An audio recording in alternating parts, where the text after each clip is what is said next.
Hello, folks. Welcome to Ajayacharya, a man under progress. And this is day 4 of my self improvement journey.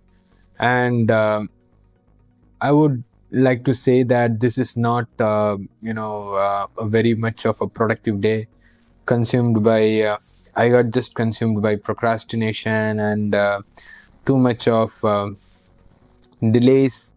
I mean, I was not so punctual, and I'm reiterating this again and again because for me, punctuality means a lot. I still remember when I used to work as a gym trainer. Um I got associated with one school, okay, where I go and take some fitness classes to the kids, and every time I remember the class would start by 3:30 and I would be there by sharp to 3:25, 28, those kind of time. And I still remember the school's watchman uncle, Anna, he would say, whenever I just rush, I won't be like having the mindset of, I was not even a very punctual guy, but I would just rush a lot, to reach there in time. So every time it could be a mere coincidence, I could have been always been on time. That was a coincidence. That was not so intentional, but though, every time I reach there, he would say like gun time, sir, and that would be so amazing to hear. And for in order to hear that, I started to be punctual. I won't go so early. I won't go late. I would be, like there were even times when I would just, park my bike, stop the bike and see the time. Oh, I still have, 5 minutes. Let me just, may start from here by 2 minutes. And I go there, and then that Anna will say, "Oh, gun time, sir," and then like, "Oh yeah." I still remember those times, but it's so it's very upsetting that I could not be punctual till now. But I know that you can't. This is not a programming line. Also, it's about human development. This is where consistency plays a major role. Even though you don't feel like you see any improvements, that is what this thing is about, right?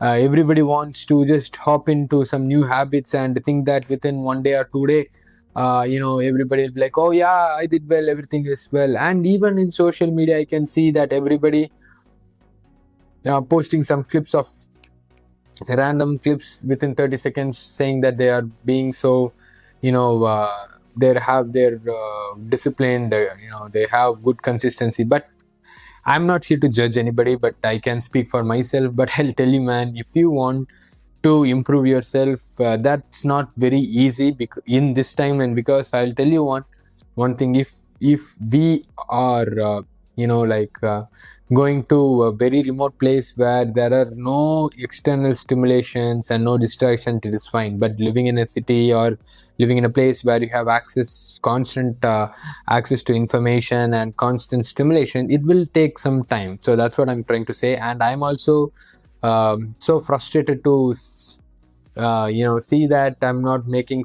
one hell of a progress here. I mean, the goal is to master that 8 principles, right? But where the problem starts. I'll tell you again and again: sleep and punctuality. Maybe, yeah, apart from that, nutrition part is okay, hydration okay, exercise okay, and reading okay, meditation, I have to do 30 minutes. But comparing to yesterday, there is some improvement. I did 10 minutes of meditation, 20 minutes I have to do. But from tomorrow, I'm not just from tomorrow, I'm looking forward to do more. And overall, I would say that it's okay day, not a very sound day. Distracted, and it is frustrating because I want to do something, but something is pulling me down. That is the mindset that I want to kill. But I know that by slaying that mindset, I will I will become something new. So the change, when the change, I'll tell you one thing. This is where everybody have to, realize this, that if you feel like everything is going well, you are living in a trap. You know, trap of comfort, familiarity, and maybe the devil wants you to be there. But if you want to walk, improve yourself, burn the old version of yourself, become new, the metamorphosis, the path will be demanding emotionally, physically, and mentally, everywhere, because change is uncomfortable. So it will be demanding. So and it will, and when you strive to become something new, we always would love to become great at something. The moment we want to become something great at something, the moment we touch it. Say I want to learn math, I expect to just go through the book and become master at it right away. No patience, immediate results. So that's what happening for me. This is just day 4, yet lot of days are there to come.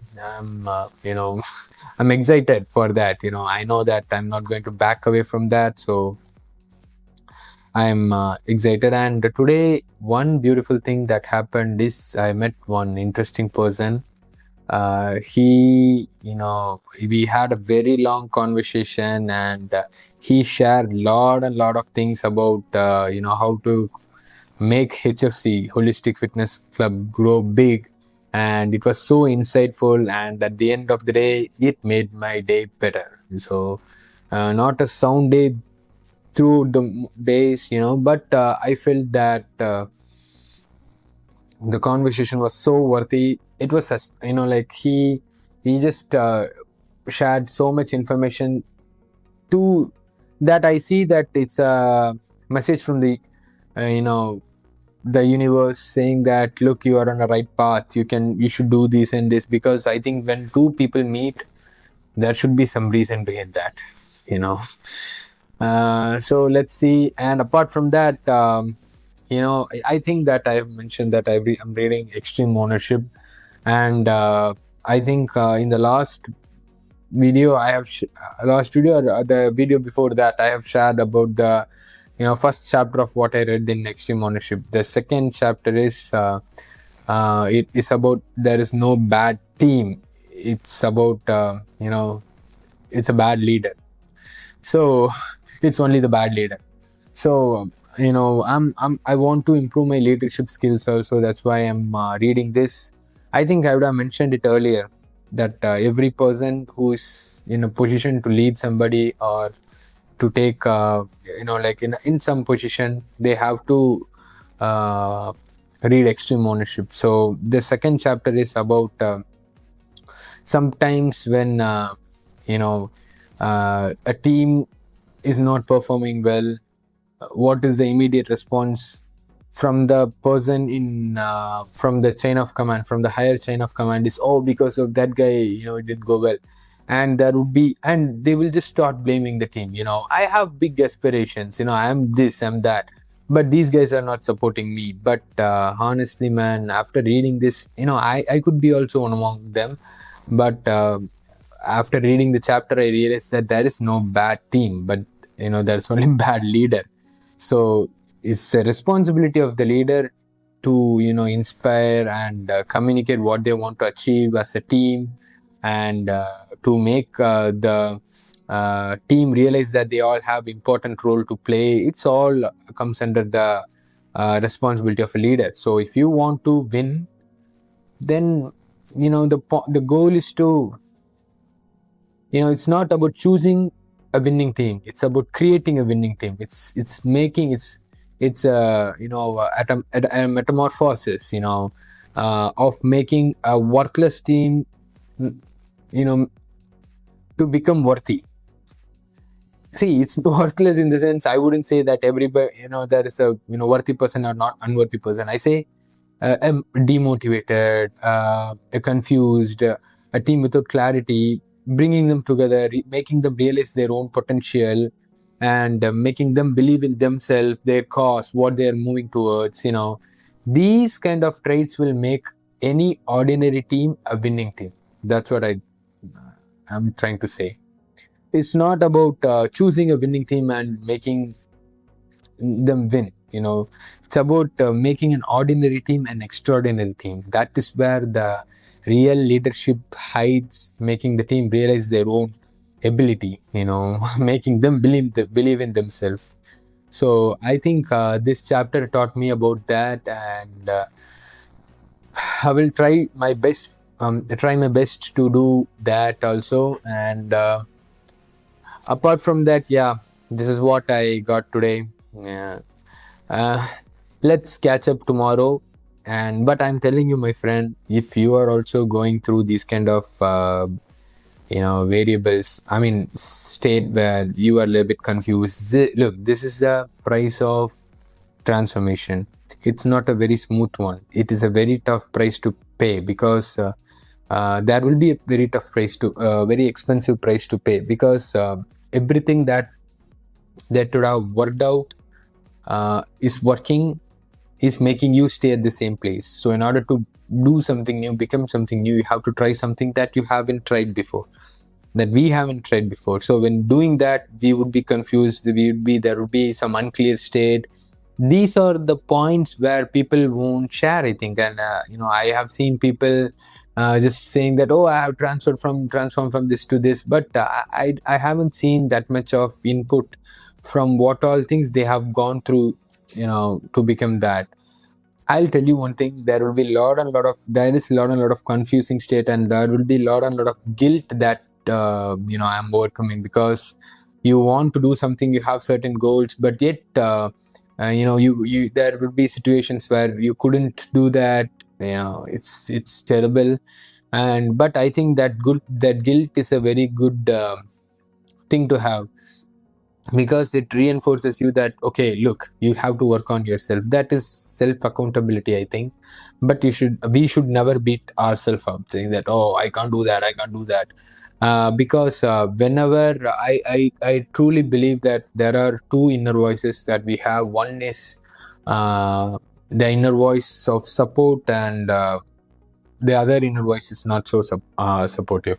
But the saddest part here is the one that is not supportive will have a higher voice. The voice is so high, upper hand. The one that don't support will have the upper hand. The one who actually is there to support us is very introverted, it's very shy. We can't even hear that words, because you would have seen that yourself. Whenever you try to do something, there would be some inner voice saying that, oh, you can't do that, that's very tough, these and these are, you are unworthy, blah blah blah. I read it from one book. I couldn't recall the book's name, but that guy shared a very simple way to overcome that. Okay, say example, there is a inner voice of mine saying that, oh, you can't complete this journey, look, there is only 4 days, your day is not productive, you just did 10 minutes of meditation. Is it hard to do 30 minutes of meditation through the day? The only thing that I could do is first stop taking that freak seriously. And that inner voice thing, that is all talk, no actions. I'm the one who is trying to do something. That crazy fellow is just talking, not being helpful, honestly speaking. So we can name him that Ducky. It's funny, I don't know why. We can name him as Ducky. And let's say, yo, Ducky showed up, the little crybaby who always, brings, negative comment to the group. The moment Ducky shows up, let's say, like, oh, yo, Ducky, nobody's ready to hear yours, man. If you are supportive, say something. I can hear something from you. You're not so supportive, Ducky. Just shut up. Shoo. Maybe, right now, it actually worked. It is very crazy. We can try that. I haven't tried that before, but right now this idea popped up, and it works actually. So you can name him, and you can imagine that he is like a loser, fat, lazy.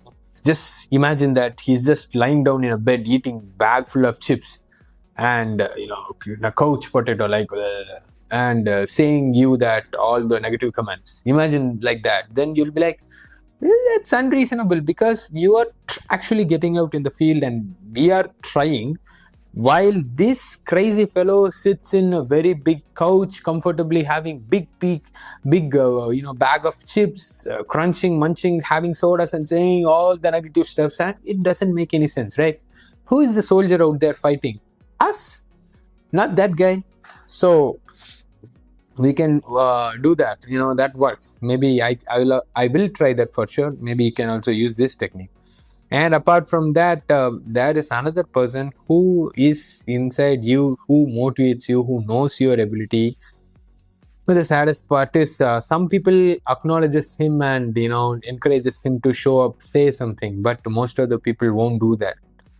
It's because of we not sticking out. That guy will get strong when we do something that we promise to ourselves.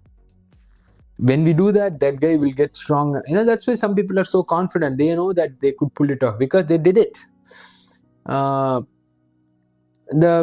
loss of self-confidence, the source is when we say that we are going to do something and when we don't. That's slaughter of our self-confidence, man. So we all do that, let's be real. But let us not try to do that from now onwards. Maybe from this moment, when you see from this video, just stop doing that. Don't overcommit and underperform. Just maybe try to acknowledge validate the situation and just commit what you can actually do. It could be undercommitment, but just to do that. You don't have to read a book a week. You can say like, okay, let me just open a book and keep the book down for a week, and do that consistently. At the end, you stood by your word. Then go start with reading a page a week. Not page a week. Reading a page a day, 7 pages a week. That is a good progress from not reading anything. So be a man of your word. Be a woman of your word. From there, we can progress together. So when we do that, the inner voice, the supportive guy, will have an upper hand. He will get stronger every time we do that. Then, let us nourish him with all the positive evidences saying that, you are right. I did it. Look, you are right. I nailed it down. Look, you are right. I've just completed all the task list. If we do that, I'm sure that the guy would get stronger. And the couch potato, no matter how strong the good guy gets, the couch potato will be always the couch potato, sitting down and judging. But we know that we have named him Ducky the sad. We can, next time we show up, the Ducky shows up, we say like, look Ducky, I'm not ready to listen to you. I'm here to listen to my friend Bucky, maybe the Winter Soldier. He's strong, capable, he can do stuff. I'm going to listen to Bucky. He helps me. You are not. So shoo away, my friend. Then, eventually at one point of time, you will have a good friend within your mind, who wants good things to happen to you, who is supportive. So that time you will be in alignment. Things will work good for you and me and everybody. Maybe we can try to do that. We will do that. So yeah, that's it, my friends. So we will catch up tomorrow, and I'm trying to again be consistent with the vlogging. Let's see what all things I'm going through, and maybe I'm so sure that maybe at the 100th day it will be different. I'm looking forward to that. And okay, so Fortis et Liber, and we'll catch up tomorrow. See you, my friend. Bye.